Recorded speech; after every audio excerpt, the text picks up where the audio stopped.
3, 2, 1, and Steve Wraith said, "Let there be light," and there was light. That's a great way to start the yeah, interview. exactly. Steve, first Fight Pass show. Yep. How do you feel everything went overall? Very, very pleased with the way it went. I think ultimately there was always going to be teething problems, and the teething problem was not having the top of the bill, Jeff Saunders. And you know, we'd planned for 5 fights. Yeah. Danny and I were planned for 5 fights, and that's what we had tonight. So I think just saying to you before we came on, you know, on film, that generally we always go for between 10 and 12 fights on a bill. We always lose a few. Exactly, you always lose a few. You always lose a few fights, and ultimately to start with 6 and to lose 1 in a lower percentages in boxing, any promoter will tell you that's not bad going. So you know what happened? The 5 fights that we had on were very good. They were entertaining. We had a shock with Paul OHagan. Disappointing because, you know, he's had 6-7 weeks, I think it is, you know, training. He's not a cruiserweight. We all know he's not a cruiserweight. Yeah. But we weren't protecting a 0, you know, a 0 there. We weren't protecting an O.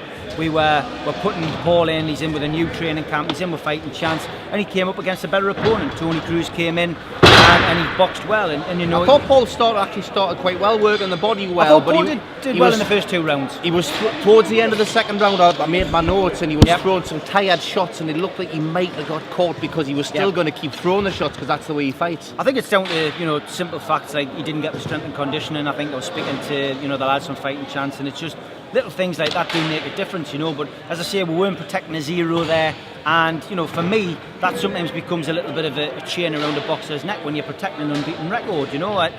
You know, that's probably why MMA has stolen a little bit on you know, fight fans in the Northeast, because people are too protective of records. People don't want to fight the fight that's the obvious fight. They want to avoid it and build the record up.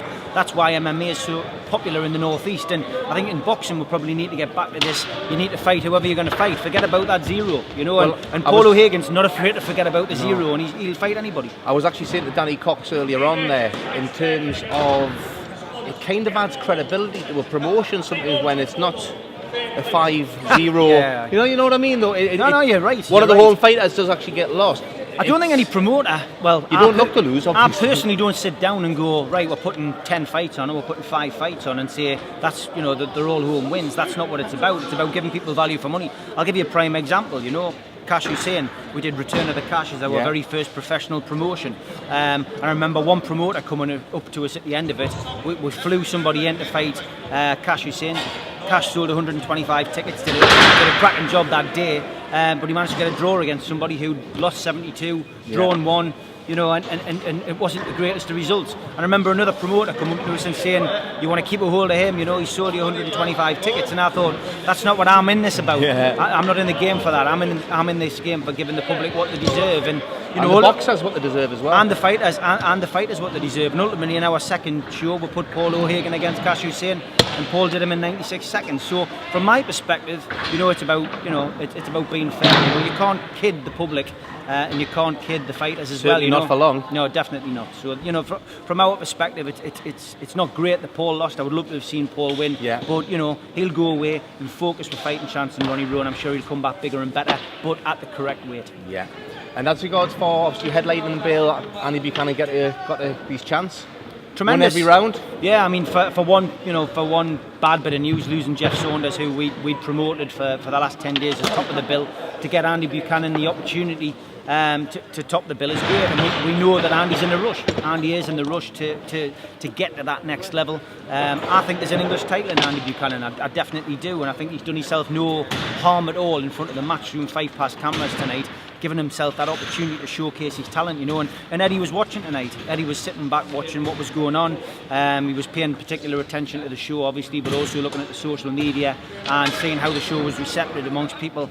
And you know, it is the starter, as Peter Mann, our press secretary, rightly pointed out, the starter for the main course, which is the 4th of April. So from our perspective, I think we ticked all the boxes. I think we learned how to work with the Matchroom Fight Pass people, and we've had no issues with them. They've been fantastic. I said at the press conference, it's a professional organisation to work for and work with. And you know, I think this is the start of a really, really promising period in you know, boxing in Newcastle, Gateshead, and hopefully the rest of the North East. Well, hopefully there's going to be some more of this later on in the year. But Steve, good to see you. Congratulations and thanks for the night, mate. Thanks to Peep Magazine as well and the Peep video people. It's been fantastic. Cliff Sainsbury, Phil Lindsay, credit to the sport. Thanks very much. The man behind the camera there, Cliff Sainsbury, does a fantastic job, and it's a pleasure to work with him. He's got a good face for radio. Great stuff. I'll see you shortly. Top man, Steve. Hey, yeah, he's looking at beautiful face man. for radio. I've got to answer this call.